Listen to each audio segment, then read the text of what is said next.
Do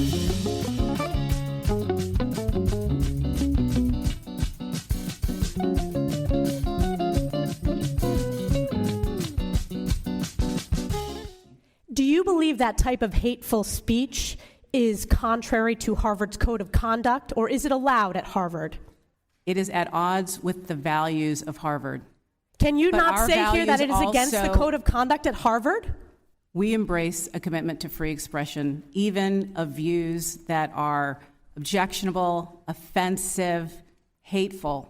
That was the infamous exchange in the U.S. Congress last winter in Washington, D.C., between the former president of Harvard University and a New York State Republican Congresswoman, Elise Stefanik.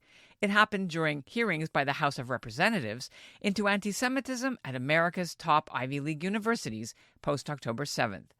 The politician grilled Claudine Gay on whether chants of intifada and calling for the genocide of Israelis and Jews would violate Harvard's code of conduct. The Harvard president's awkward answers went viral and brought a firestorm of condemnation down on her and the school and would eventually cost her her job. But while she was still in office, not long after October 7th, Gay appointed an advisory group to study anti-Semitism on campus. And it included some high-profile figures, including People Love Dead Jews author Dara Horn. But Derek Penslar wasn't on it. He wasn't even asked, despite being the head of Harvard's Jewish Studies Center and one of the world's foremost Jewish history scholars. After Gay left, Harvard appointed a brand new task force, and this time Penslar was named co-chair. He's a dual American and Canadian citizen. He spent years teaching at the University of Toronto, and he still calls Toronto home. And it's from where he's been working away on writing a comprehensive final report for Harvard on how his employer of the past 8 years got its anti-Semitism problem and how to fix it. His team was planning to issue its first recommendations later this fall, but what they've already heard alarmed them so much, they issued an interim report just a couple of weeks ago, due to what they call the dire situation facing Israeli students and pro-Israel students at Harvard. Because I feel like this is the danger we're running into at Harvard. We're running into the danger of just becoming a replication of everything around us. Incivility, strife, bad manners, and God forbid, violence. God forbid. We don't want that at our university. I'm Ellen Besner, and this is what Jewish Canada sounds like for Thursday, July 18th, 2024. Welcome to the CJN Daily, a podcast of the Canadian Jewish News.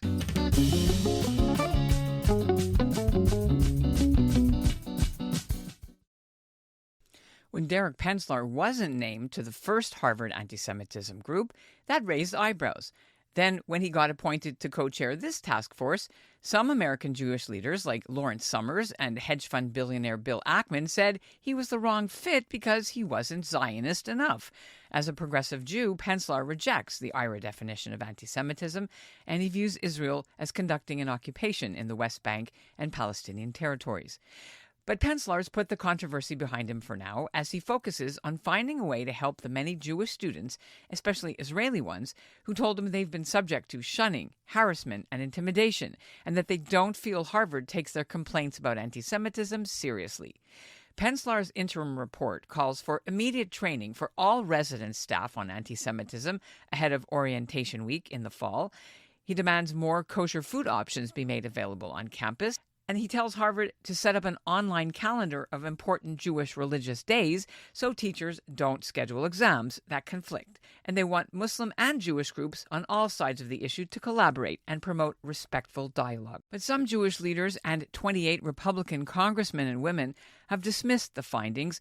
Harvard Chabad slammed the task force's choice to collaborate closely with the anti-Muslim, anti-Palestinian, and anti-Islamophobia task force at Harvard. Derek Penslar joins me now from Toronto to unpack some of his findings and explain why he feels working together with the other side is the only way forward. Thank you. Thank you for having me. What did you personally see walking through campus or hearing it that made you either, quote, uncomfortable or anguished from what was going on your campuses? Very little shortly after October 7th. What happened was on October 8th, what's often mistakenly referred to as a group of 34 student organizations. So it could have been as few as 34 people. I mean, it was a very small number of people put out a statement about October 7th that was strongly pro-Palestinian and really was absolutely unfeeling towards the students, all the members of our community, faculty, staff, as well as students,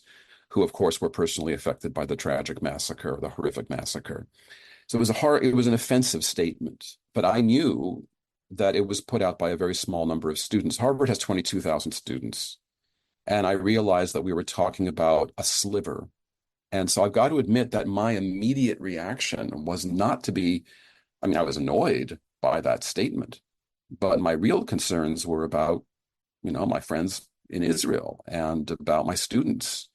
It wasn't anti-Semitism per se that was bothering me in the immediate aftermath of October 7th. It was really as the war took shape, and then we began to have the anti-Israeli demonstrations, the pro-Palestinian demonstrations, and this is when some Jewish students began to feel increasingly uncomfortable with what was going on campus. And that's when things began to get more, I'd say, more fraught and more tense. It's began to later October, November.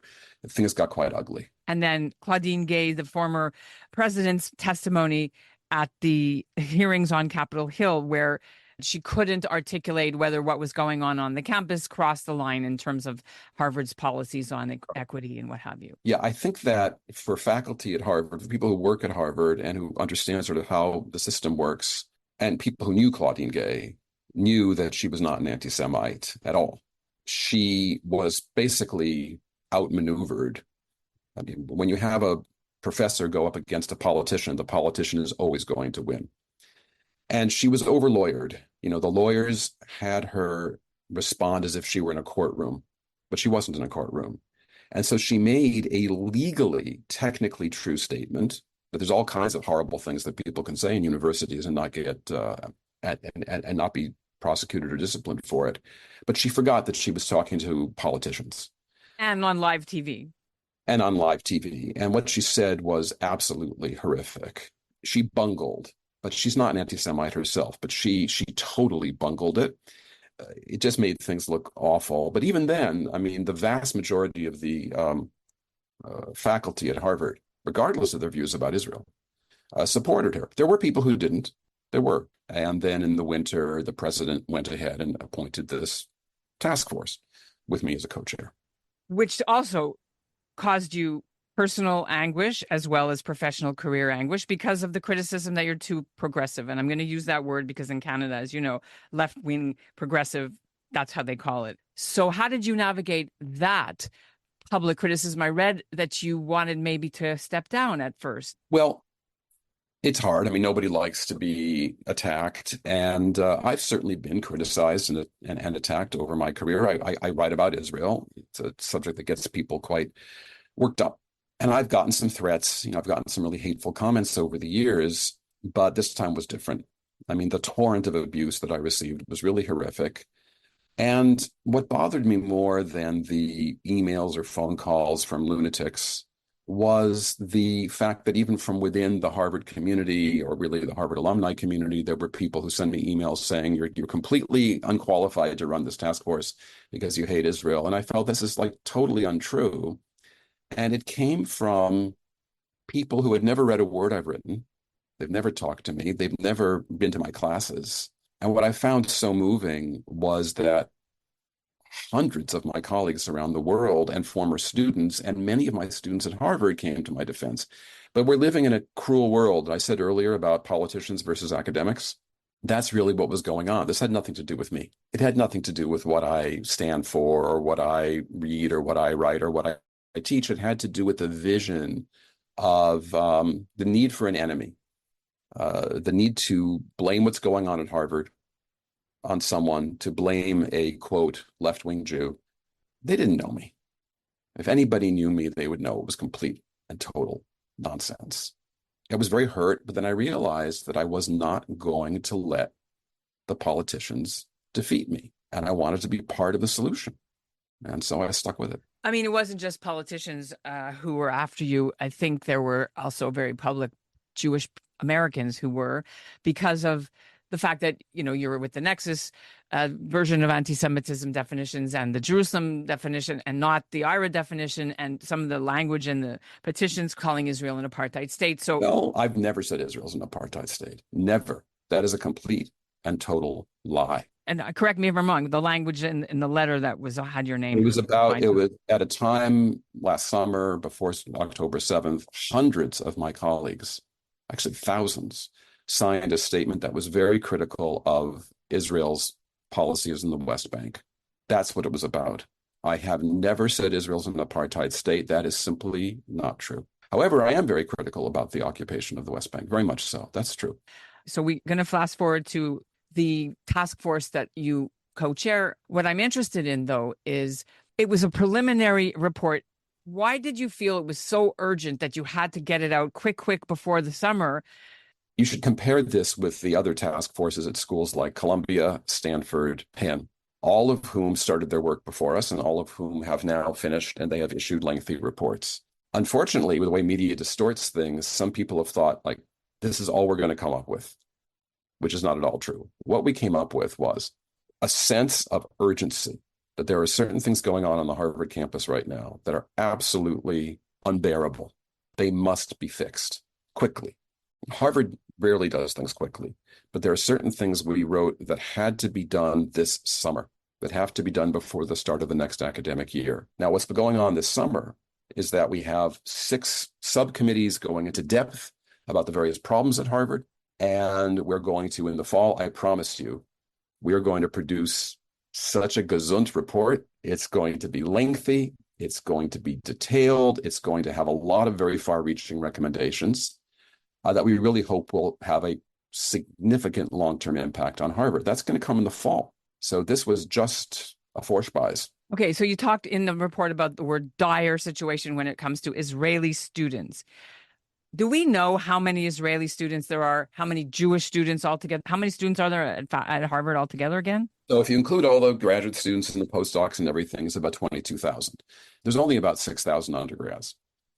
Okay, how many of our students are Jewish? Among the undergrads, we estimate somewhere between 7 and 10%. It used to be much, much higher. You know, back in the 70s, 80s, Harvard was easily 25% Jewish. We know that the number of Jewish students has been in decline, and it's been declined probably for about, I'd say, a good 10, 15 years. Israeli students, we only have, we have a relatively small number of Israeli undergraduates. Columbia, for example, has many more. Columbia, I think, has 150 Israeli undergraduates. Harvard probably has 1/10 of that. We have a lot more Israelis who are graduate students. No student at Harvard should be the subject of discrimination, intimidation, or abuse based on national origin. And I don't care if they're Tibetan or if they're Chinese or if they're Russian or whatever. And there is a lot of this with our Israeli students. And it's just wrong. It's just wrong.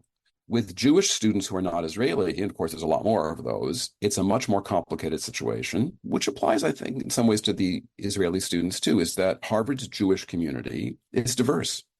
We have Orthodox, we have Reform or conservative, and we have Jewish students with no religious identification whatsoever. We have students who are Zionists, we have students who don't really identify with Zionism, and then we have some who are anti-Zionist, right? We have pro-Palestinian Jewish students, and they're very vocal, and they've been involved in the demonstrations and in the encampment. I would say the plurality are connected with Israel. I think they've been negatively affected by the events of the last 9 months, ranging from discomfort to genuine fear and panic.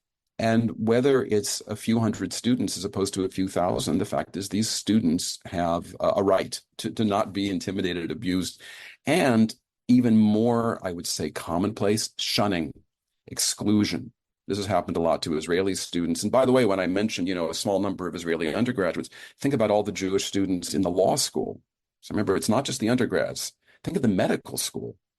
There's substantial numbers of Jewish students. The Kennedy School, right? The School of Public Health, the Divinity School. Harvard has much more than just that one undergraduate college with 6,000 students. And there are Jewish students and Israelis all over. And many of them have had a very difficult time of it. When you did your listening sessions, you were able to say a couple of the things that stand out to you even today of what you heard they experienced? We talked collectively to well over 500 people. I mean, all but a sliver of them were people who identified as Jewish. So we talked to a great many of the students at Harvard who identify as Jewish. I'd say we heard from a substantial number of feelings of certainly discomfort, feelings of having to hide their Jewishness, feelings that if they're in social conversations, they're not going to sort of mention that they're heading to Hillel for an event. We also heard much more dire things. We heard about students who are, again, they're shunned by their friends. They feel excluded from social circles. There have been cases of sometimes professors, but more often graduate student teaching assistants, saying things in class that were overtly political and hostile to Israel in a class that had nothing to do with the Middle East. And then the students feel uncomfortable, they feel intimidated, they're worried about their mark. So I think there was a general feeling of unease. For some students, more than unease. For a relatively small number, genuine panic about insecurity, physical safety, for example. So far as I know, we've only had one case of an assault, an allegation of an assault, and it involved an allegation that they pushed, I believe, an Israeli student in the business school. Exactly what happened, it will be determined by the court.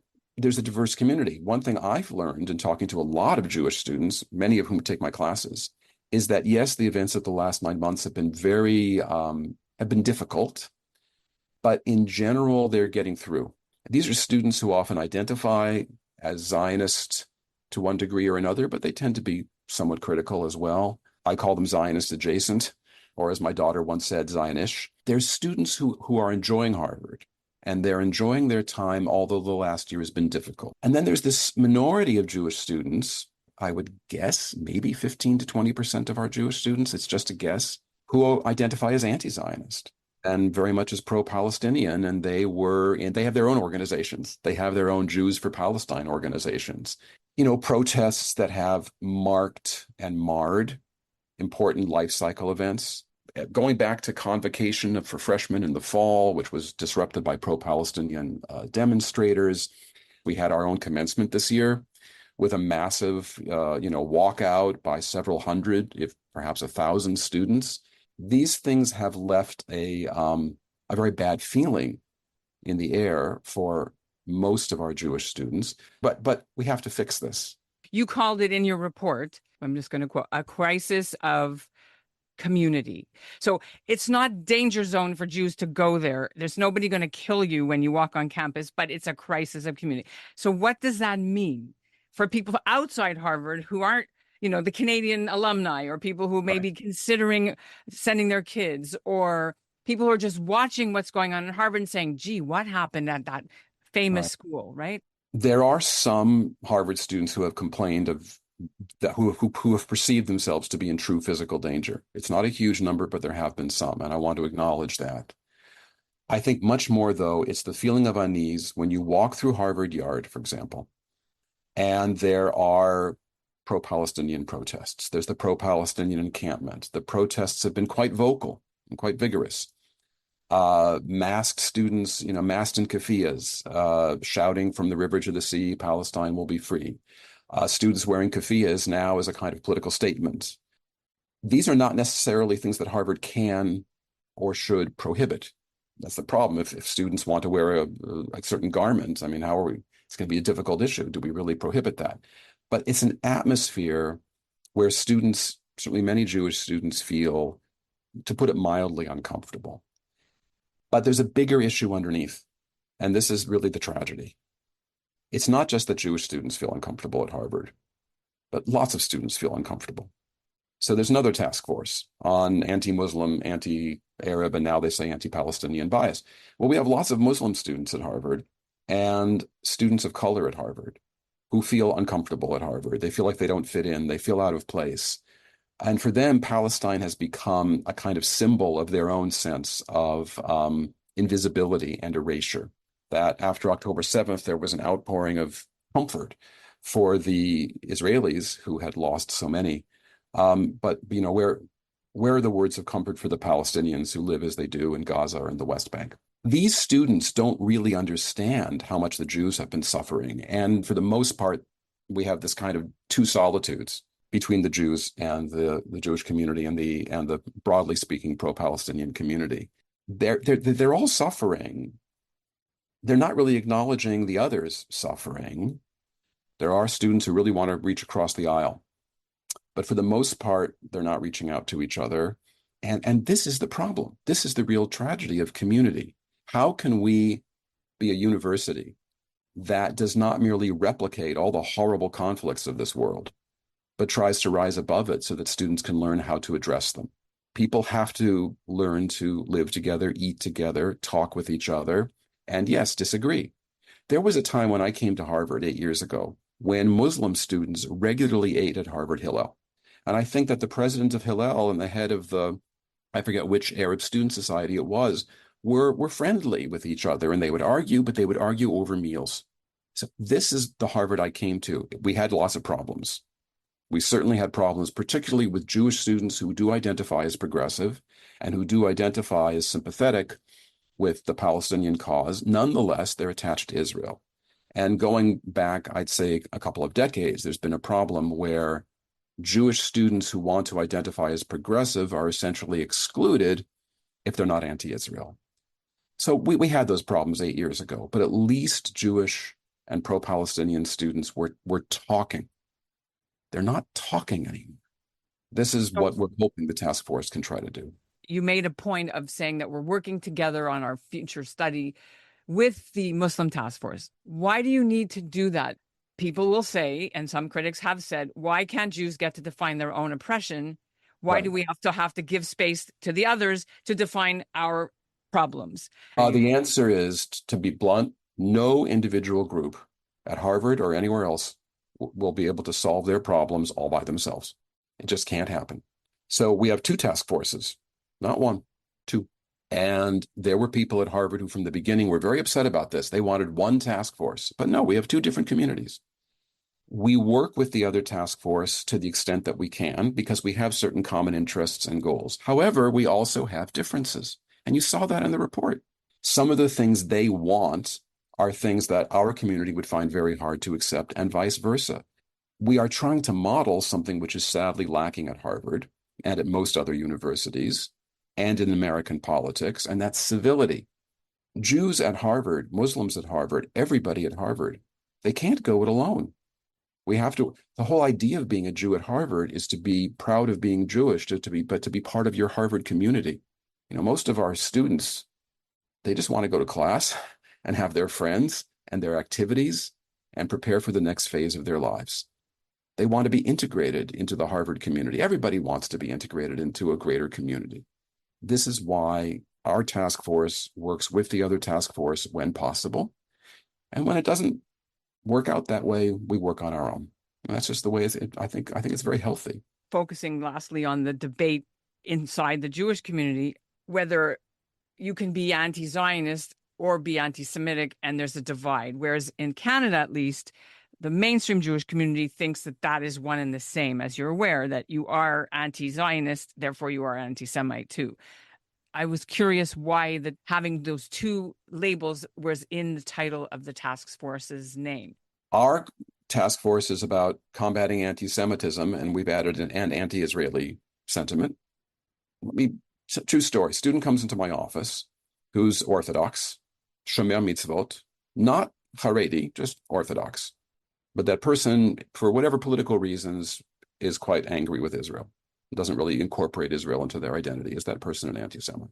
It becomes very difficult to make a clear distinction between anti-Semitism and anti-Zionism, except when you see things like outrageous, egregious, hateful statements or images that have come from some of the pro-Palestinian demonstrators or in the encampment, and you say, yes, it's anti-Semitic.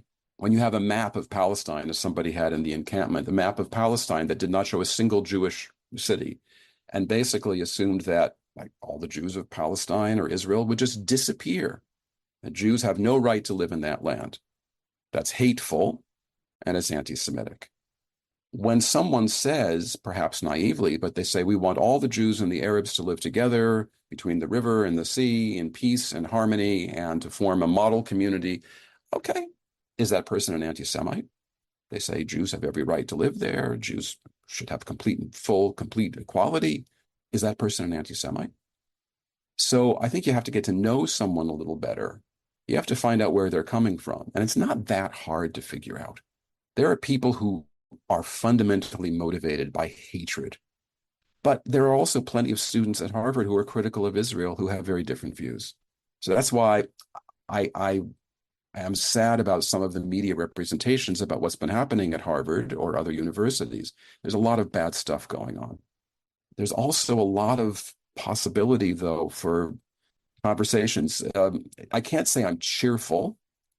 I am very worried about what's happening at Harvard, as everywhere else, but I am hopeful that we can make a difference, that we can make things better. Because if you accept some of the more negative critiques we've been getting about our task force, about the situation at Harvard, then the answer would be there's nothing we can do. Nothing can be done. The problem is too great to be fixed. Well, then why have a task force at all? Why do anything? Maybe we should just shut down. They have to do something for political reasons, and because if they didn't, it would get even more criticism. And also you have to take it in good faith, too. They're trying to do something out of good faith. And I could have walked away, to get back to where we started. I could have walked away from the whole thing. But I want Harvard to be a better place. And I think we're going to produce a great report, and I really hope that the people at Harvard listen to it.